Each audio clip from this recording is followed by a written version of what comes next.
నమస్కారం యూటీవీ ఛానల్కు స్వాగతం. మాతృదినోత్సవ సందర్భంగా సమాజంలో తల్లికి ఉన్నటువంటి గౌరవము లేదా బాధ్యత ఏంటి అని అంటే దానిని వర్ణించడం అనేది చాలా కష్టమైనటువంటి పని. కానీ పూర్వము తల్లికి ఉన్నటువంటి బాధ్యతలు ఏంటి, ప్రస్తుతం సమాజంలో ఒక తల్లికి ఉండాల్సినటువంటి బాధ్యతలు ఏంటి, ఇటువంటి విషయాలన్నీ కూడా లోతుగా అధ్యయనం చేస్తున్నటువంటి విశ్రాంత సంస్కృత విభాగాధిపతులు, అదేవిధంగా ప్రముఖ కవి, సాహితీవేత్త, అదేవిధంగా వ్యక్తిత్వ వికాస నిపుణులు, అదేవిధంగా ప్రముఖ వ్యాఖ్యాత అయినటువంటి చౌడూరి నరసింహారావు గారు ప్రస్తుతం మన ముందున్నారు. వారిని అడిగి అసలు తల్లికి ఉండాల్సినటువంటి ప్రాముఖ్యతలు ఏంటి, పూర్వం ఏ విధంగా ఉండేది, అసలు ప్రస్తుతానికి ఏ విధంగా ఉంది, ఇటువంటి విషయాలన్నీ కూడా మనం వారిని అడిగి వారి మాటల్లోనే తెలుసుకునేటువంటి ప్రయత్నం చేద్దాం. సార్ నమస్కారం. నమస్కారం. ఎలా ఉన్నారు సార్? బాగున్నాను, చాలా సంతోషము మిమ్మల్ని కలుసుకోవడము, మళ్ళీ మీతో మాట్లాడడము చాలా సంతోషంగా ఉంది. అయితే మాతృదినోత్సవ సందర్భంగా సార్, అంటే మదర్స్ డే అనగానే ఇదేదో పాశ్చాత్య దేశాల నుండి వచ్చినటువంటి సంస్కృతి, ఎక్కడో వాళ్ళు చేస్తూ ఉన్నారు కాబట్టి మనం చేయాలనేటువంటి ధోరణిలో వెళ్తూ ఉంది. అసలు మాతృదినోత్సవాన్ని భారతదేశం జరుపుకోవాల్సినటువంటి ఆవశ్యకత లేదా అవసరం ఉందా అంటే ఏం చెప్తారు సార్? ముందుగా మాతృదినోత్సవ సందర్భంగా మీ యూటీవీ ద్వారా ప్రేక్షక లోకానికి 140 కోట్ల భారతీయ తల్లులందరికీ కూడా నేను చేతులు జోడించి శుభాకాంక్షలు తెలుపుతున్నాను. ఈరోజు తల్లి ఒక కుటుంబానికి మూలాధారం. కానీ తల్లులను కన్నటువంటి తల్లి భరతమాత. ఈ భరతమాతను మనం ఒకసారి ధ్యానించడం, గుర్తు చేసుకోవడం చాలా అవసరం. రత్న ఆకరాధౌత పదాం హిమాలయ కిరీటినీం బ్రహ్మరాజర్షి రత్నాఢ్యాం వందే భారతమాతరం. తల్లి, నీవు మహర్షులను కన్న తల్లివి. హిమాలయ పర్వతము శిఖరాన్ని కిరీటముగా ధరించినటువంటి దానవు. హిందూ మహాసముద్రము నీ యొక్క పాదపీఠికను కడుగుతూ ఉంటుంది, ప్రక్షాళన చేస్తూ ఉంటుంది, అభిషేకం చేస్తూ ఉంటుంది. అటువంటి భరతమాత నీకు వందనము అంటూ ఈరోజు మాతృదినోత్సవం అంటే వాస్తవంగా ఇది భారతీయ సంస్కృతిలో మాతృదినోత్సవం అనేటువంటిది లేదు. ఇది పాశ్చాత్యుల నుంచి వచ్చినటువంటి ఈరోజు అంతర్జాతీయ మాతృదినోత్సవము, ఇంటర్నేషనల్ మదర్స్ డే. ఎందుకంటున్నానంటే ఈరోజు భారతీయ జీవన విధానానికి మూల స్తంభము కుటుంబ జీవన విధానం. మన కుటుంబాల్లో అమ్మ, నాన్న, అన్న, తమ్ముడు, అక్క, చెల్లెలు, ఇంకాస్త ఉమ్మడి కుటుంబం అయితే తాత, అవ్వ, ఇలా ఒక సామూహికమైనటువంటి ఒక సమిష్టి కుటుంబం అంటే వ్యక్తి ఆధారితమైనటువంటి సంస్కృతి మనది. కుటుంబంలో తల్లికి ఎంత ప్రాధాన్యత ఉందో దేశ నిర్మాణంలో కూడా తల్లికి అంత ప్రాధాన్యత ఉంది. మనము మన యొక్క చరిత్రను కనుక గమనిస్తే, మన పురాణ ఇతిహాసాలను పరిశీలిస్తే మాతృదేవతకు చాలా అద్భుతమైనటువంటి ఇంపార్టెన్స్ ఉంది, ప్రాముఖ్యత ఉంది. మనుధర్మ శాస్త్రం ఏం చెబుతుందంటే మాత నిర్మాత భవతి అంటుంది. అంటే మాత నిర్మాత భవతి అంటే తల్లి నిర్మాత అవుతుంది. నిర్మాత అంటే ఇప్పుడు సినిమాలో నిర్మాత, ఆ నిర్మాత అనేటువంటి అర్థం కాదు. నిర్మాత అంటే నిర్మాణమునకు అధిపతి. కాబట్టి తల్లి మన భారతీయ సంస్కృతిలోనే ఉంది. అయితే ఇప్పుడు మనము పాశ్చాత్య సంస్కృతి అయినా భారతీయ సంస్కృతి అయినా మనము తల్లిని గుర్తు చేసుకోవడం మన పుత్రులుగా మన యొక్క కర్తవ్యం కదా. ఎందుకంటే మనము ఈ భూమి బిడ్డలం, మానవులమందరం. కష్ట సుఖములలోన కలిసిమెలుసుంటుంటే బ్రతుకు సుఖమయ్యేనురా, బంగారు కరలెన్నో పండేనురా అన్నారు. కాబట్టి ఈ తల్లి యొక్క భావన ఏదైతే ఉందో ఆ తల్లి భావనను మనం ఈరోజు ఉద్దీపన చేయడం. ఇప్పుడు ఒక తరం నుంచి మరొక తరానికి అంతరం ఏర్పడకుండా చూసేది తల్లి. కాబట్టి ఆ తల్లి యొక్క విశిష్టతను గురించి ఈరోజు మనం ఎంత చెప్పుకున్నా తక్కువనే. సరే, ఇంకాస్త ముందుకు వద్దాం సార్. మనం పూర్వపురాలు అన్ని ఇంకా మాట్లాడుకుంటూ పోతే చాలా సమయం పడతా ఉంది. ఇంకాస్త ముందుకు వచ్చి అయితే ప్రస్తుతం ఉన్నటువంటి సమాజంలో తల్లికి ఉండాల్సినటువంటి బాధ్యతలు ఏంటి, అదేవిధంగా కుటుంబంలో ఒక తల్లి నిర్వర్తించాల్సినటువంటి బరువు బాధ్యతలు, అంటే బరువు అనేది తండ్రి ఎత్తుకున్నా కూడా కొన్ని సందర్భాల్లో తల్లి కూడా ఎత్తుకునేటువంటి అవకాశాలు కనిపిస్తూ ఉంటాయి. సో కుటుంబంలో ఇటు సమాజంలో తల్లికి ఉండేటువంటి రెస్పాన్సిబిలిటీస్ ఏంటి అంటే ఏం చెప్తారు సార్? అంటే ఇప్పుడు ఇందాక అనుకున్నాం మనము, తల్లి లేకపోతే కుటుంబం లేదు, కుటుంబం లేకపోతే దేశం లేదు, దేశం లేకపోతే ప్రపంచం లేదు. కాబట్టి తల్లి యొక్క ప్రాధాన్యత, ఇప్పుడు తల్లి ఎలాంటిది అంటే మీకు వచ్చిన ఉదాహరణ చెప్తాను. మానవ శరీరంలో ముఖభాగము, కాళ్ళు, చేతులన్నీ కనిపిస్తాయి కానీ వెన్నుముక కనపడదు. ఈ వెన్నుపూస లేకపోతే మనిషి కూర్చోలేడు, నిలబడలేడు, నడవలేడు, ముందుకు అడుగు వేయలేడు. కానీ వెన్నుపూస కనపడదు, వెనక ఉంటుంది, కానీ మనిషిని నిలబెడుతుంది, పురోగమనం వైపు నడిపిస్తుంది. అదేవిధంగా తల్లి కూడా కుటుంబంలో అవిశ్రాంతంగా పనిచేసేటువంటి తల్లి. అందుకే మన శాస్త్రం ఏమన్నది అంటే మాతృదేవో భవ, పితృదేవో భవ, ఆచార్య దేవో భవ, అతిథి దేవో భవ అన్నది. అంటే పిల్లలకు తల్లిని దైవముగా పూజింపుము, దేవతగా పూజింపుము అన్నది వేదం. తండ్రిని దేవుడిగా భావించుము అన్నది. చదువు సంధ్యలు నేర్పినటువంటి గురువు ఆచార్యుణ్ణి దేవతగా భావించుము అన్నది. అలాగే సమాజ కళ్యాణం కోసము లోక సంచారం చేసేటువంటి మహానుభావులు ఇంటికి వస్తే వాళ్ళని అతిథి అన్నాం మనం. ఆ అతిథి అభ్యాగతులను దేవతలుగా భావించండి అన్నది మన శాస్త్రం. మళ్ళీ ఈ నలుగురు కూడా మనకు పూజనీయులే. మన జన్మకారకులైనటువంటి తల్లి, నవమాసాలు మోసి కన్నటువంటి తల్లికి అగ్రతాంబూలం ఇచ్చారు ఇందులో. అంటే first preference given to mother. తల్లికి ప్రాధాన్యత ఇచ్చారు. అటువంటి తల్లి గురించి మనం ఎంత తెలుసుకున్నా, పైగా తల్లి యొక్క ప్రాధాన్యత ఎలాంటిదంటే మీకు ఒక చిన్న ఉదాహరణ చెప్తాను. రామాయణంలోనే అందరికీ తెలిసిన విషయమే. లంకా నగరాన్ని జయించిన తర్వాత, రావణ వధయిన తర్వాత లక్ష్మణుడు అంటాడు, అన్నా రామయ్య, మనము ఇంకా అయోధ్యకి ఎందుకు వెళ్ళాలి? లంకానగరం మనం గెలుచుకున్నాం కదా, మన సొత్తే కదా ఇప్పుడు. ఈ లంకానగరం ఇదంతా గోడలవన్నీ కూడా బంగారు పూత పూసినటువంటివి. మళ్ళీ ఈ లంకానగరాన్ని మనం ఏ విధంగా అయినా సరే ఇక్కడనే మనం పరిపాలిద్దాం. అయోధ్యకి ఎందుకు? అయోధ్య భరతుడు పరిపాలిస్తున్నాడుగా, ఇక్కడే ఉందాము అంటే అప్పుడు అంటాడు శ్రీరాముడు, అపి స్వర్ణమయీ లంక నమే లక్ష్మణ రోచతే జననీ జన్మభూమిశ్చ స్వర్గాదపి గరీయసి. ఈ మాట అందరికీ తెలిసిందే. ఈ పేరుతో సినిమా కూడా వచ్చింది, సినిమా పాట కూడా ఉంది. అంటే ఎందుకంటున్నానంటే, సోదర లక్ష్మణ, నువ్వన్నట్టు ఈ లంకానగరం అంతా బంగారుతో ఉన్నది, నిర్మాణం అయిపోయింది. కానీ నాకు ఇష్టం లేదు.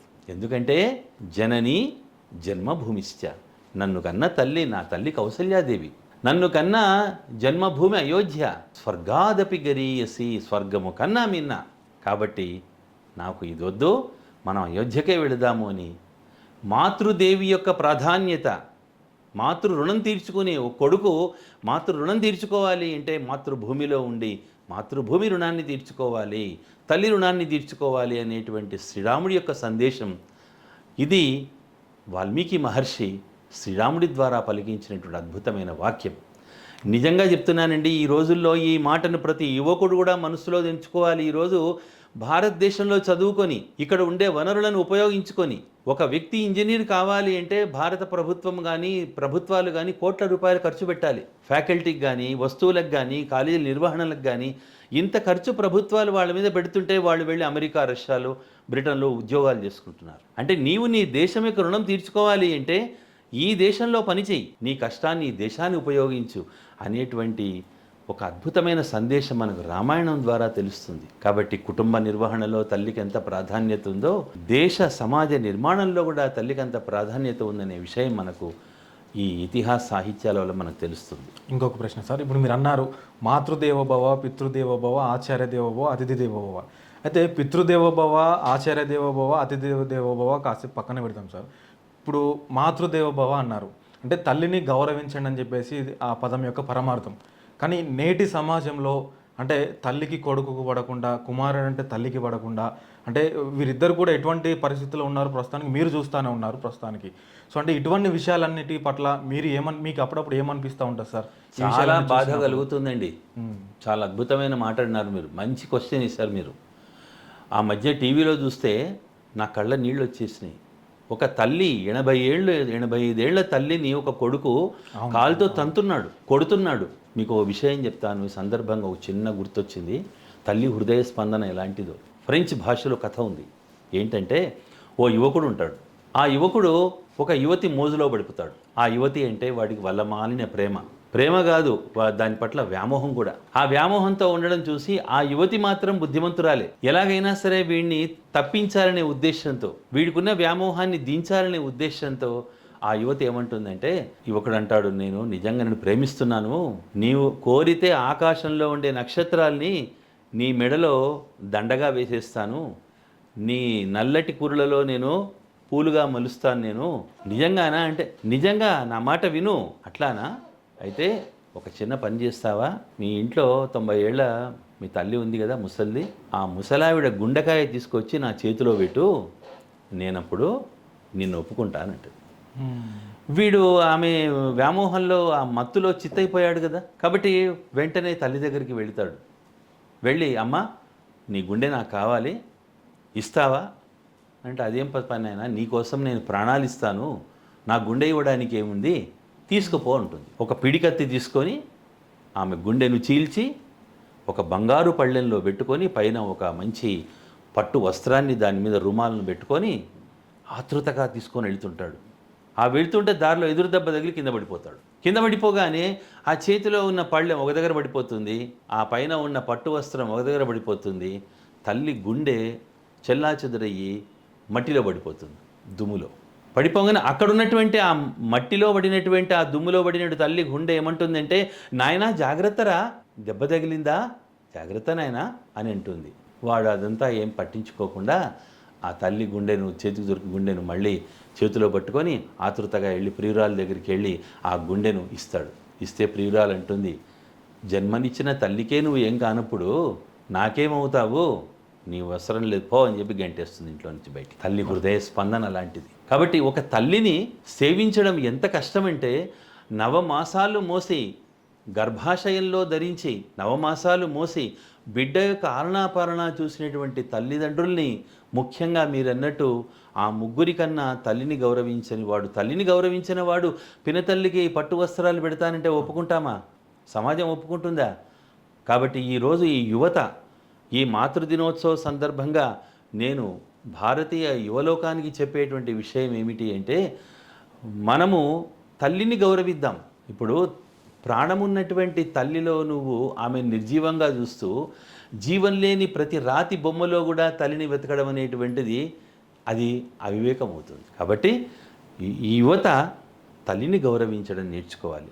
అయితే ఇక్కడ ఒక చిన్న విషయం ఉన్నది ఏమిటి అంటే, తల్లి కూడా సమాజంలో ఆదర్శవంతంగా జీవించాలి. మళ్ళీ తల్లులు కూడా ఈరోజు ఎలా ఉన్నారంటే, ఆయాలను పెట్టుకొని వాళ్ళు పాలివ్వాల్సినటువంటి పరిస్థితి, వాళ్ళు పాలించాల్సిన పరిస్థితిలో కాకుండా వాళ్ళు ఉద్యోగాల వేటలో, సినిమా షికార్ల వేటలో, వ్యాపారాల వేటలో ఆయాలకు అప్పగించి, బిడ్డ పుట్టినప్పటి నుంచి 5 ఏళ్ల వరకు గుండెల మీద పెట్టుకొని పోషించమన్నది శాస్త్రం. అటువంటి వయస్సులో బిడ్డకు తల్లికి మమకారం కుదరాల్సినటువంటి వయస్సులో ఆయాలను పెట్టడము, ఆయాల ద్వారా వాళ్ళను పోషింపజేయడము, తల్లులు కూడా అలా ఉన్నారు ఈరోజు. చాలా బాధాకరమైన విషయం ఇది. ఏ భరత గడ్డ మీద తల్లులు పుత్రులను తయారు చేశారో, ఒక శ్రీరామచంద్రుడు ఈరోజు మనకు ప్రభు ఏంటంటే, కౌసల్యాదేవి లేకపోతే శ్రీరామచంద్రుడు లేడు, ఒక యశోదాదేవి లేకపోతే శ్రీకృష్ణ పరమాత్ముడు లేడు, అలాగే ఒక లీలాదేవి లేకపోతే ప్రహ్లాదుడు లేడు, ఒక సుభద్రాదేవి లేకపోతే అభిమన్యుడు లేడు. మరి ఈ విధంగా ఒక జిజియాబాయి లేకపోతే ఒక శివాజీ లేడు, ఒక జామాబాయి లేకపోతే రాణా ప్రతాపసింహుడు లేడు. మరి వీళ్ళందరూ తయారైందంటే అంతెందుకండి, మనమే ఉన్నాము. మనం ఈరోజు ఈ విధంగా ఉన్నామంటే మన తల్లులే కదా కారణం. అసలు తల్లే చెబుతుంది మొట్టమొదట ఏమిటంటే, శాస్త్రం ఏం చెబుతుందంటే, 1000 మంది తండ్రుల కన్నా ఒక తల్లి గొప్పదట. కాబట్టి అటువంటి తల్లిని గౌరవించాలి, పూజించాలి, ఆరాధించాలి. వాళ్ళ మనస్సు నొచ్చుకోకుండా వ్యవహరించాల్సిన బాధ్యత సంతానం పట్ల ఉన్నది. థ్యాంక్ యూ సో మచ్ గురువు గారు. మీరు చక్కగా మాతృదినోత్సవానికి సంబంధించినటువంటి విషయాలను కూడా విశదీకరించారు. సో మళ్ళొకసారి మీతో మాట్లాడడానికి ప్రయత్నం చేస్తాం. మరికొన్ని విషయాలు మాతృదినోత్సవానికి సంబంధించి, అదేవిధంగా ఇంకొన్ని ఆధ్యాత్మిక విషయాలకు సంబంధించి కూడా మీతో మాట్లాడేటువంటి ప్రయత్నం మేము చేస్తాము. అదేవిధంగా మీకు మరొకసారి భారతదేశ ప్రజలకు, అదేవిధంగా తెలుగు ప్రజలకు ముఖ్యంగా మాతృదినోత్సవ శుభాకాంక్షలు నా తరపున, మా ఛానల్ తరపున మీకు మనస్ఫూర్తిగా తెలియజేస్తూ, మా దగ్గరికి వచ్చినందుకు మీకు మరొకసారి ధన్యవాదాలు తెలియజేసుకుంటా ఉన్నాము. ఇది మరి చౌడూరి నరసింహారావు గారితో ఈరోజు ఇంటర్వ్యూ. ఖచ్చితంగా తల్లికి ఉండాల్సినటువంటి విలువలు, తల్లికి ఉండాల్సినటువంటి గౌరవం ఏంటో వారి మాటల్లో విన్నాం కదా. ఖచ్చితంగా వాటిని పాటిస్తారని చెప్పేసి నేను మనస్ఫూర్తిగా కోరుకుంటూ, అంతవరకు చూస్తూనే ఉండండి యూటీవీ.